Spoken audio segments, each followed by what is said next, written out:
Le président de la République Emmanuel Macron a fait part de sa réaction à la presse après la mort de l'adolescent Nahel à Nanterre, tué par un tir de policier le 27 juin 2023.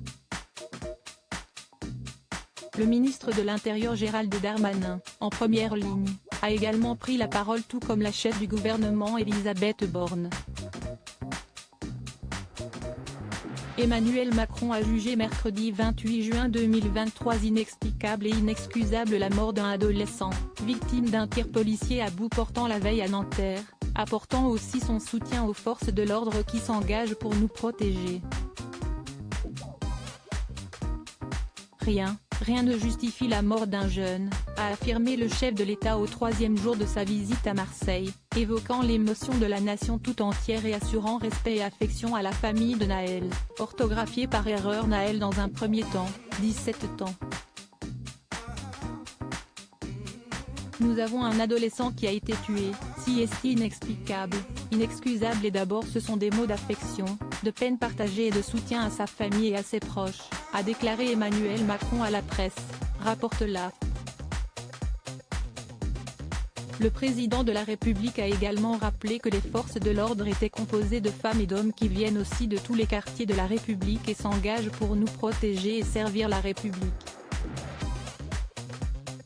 Je les remercie chaque jour de cela, a-t-il complété, rappelant que leur fonction s'exerçait dans un cadre déontologique qui est défini, qui doit être respecté. La justice a été immédiatement saisie, je souhaite qu'elle fasse son travail avec évidemment célérité et dans le calme que ce travail requiert, et que la vérité puisse être faite dans les meilleurs délais, a ajouté le président, alors que le drame a entraîné des violences urbaines dans les Hauts-de-Seine dans la nuit de mardi à mercredi. Il faut du calme partout parce que nous n'avons pas besoin d'avoir en effet un embrasement, une situation qui viendrait se dégrader, a-t-il expliqué. Évidemment, les esprits peuvent s'échauffer, a-t-il reconnu, mais je souhaite qu'il n'y ait aucune manipulation. La première ministre Elisabeth Borne a estimé de son côté dans un tweet qu'il y avait une exigence absolue de vérité dans ce drame, quand Gérald Darmanin a appelé au calme et à la vérité de l'enquête judiciaire. Le ministre de l'Intérieur Gérald Darmanin, qui a fait part de son choc face aux images, a annoncé une réunion de sécurité à Beauvau en début d'après-midi, où doit être validée la mobilisation de 2000 policiers et gendarmes à Paris et dans sa petite couronne. La nuit dernière, 1200 policiers et gendarmes ont été mobilisés, dont 350 dans les Hauts-de-Seine.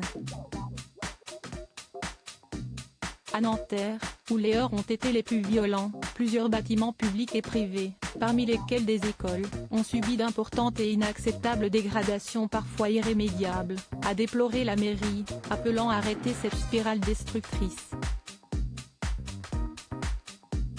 Les affrontements, qui ont commencé dès la fin d'après-midi, se sont terminés vers 3h30 du matin, et se sont étendus à plusieurs autres communes des Hauts-de-Seine, de Seine-Saint-Denis et du Val-de-Marne.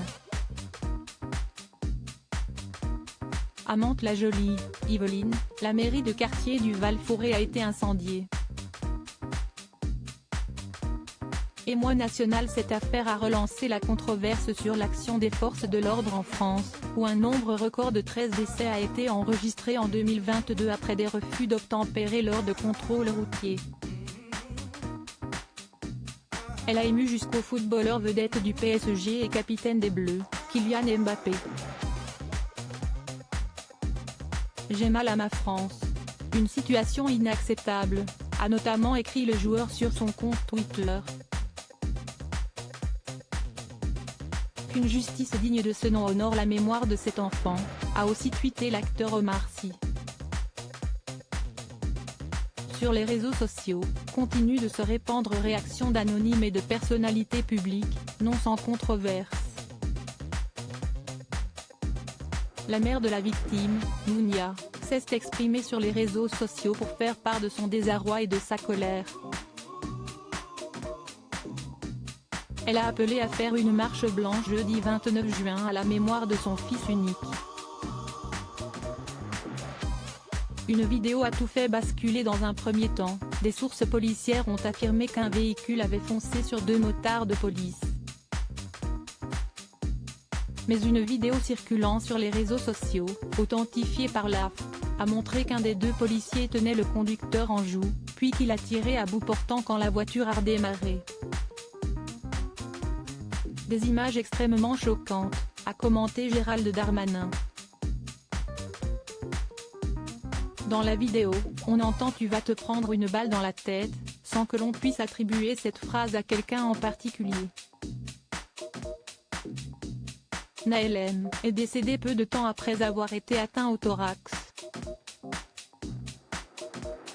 Le policier soupçonné du tir mortel, âgé de 38 ans, a été placé en garde à vue pour homicide volontaire, dans le cadre de l'enquête confiée à l'Inspection générale de la police nationale.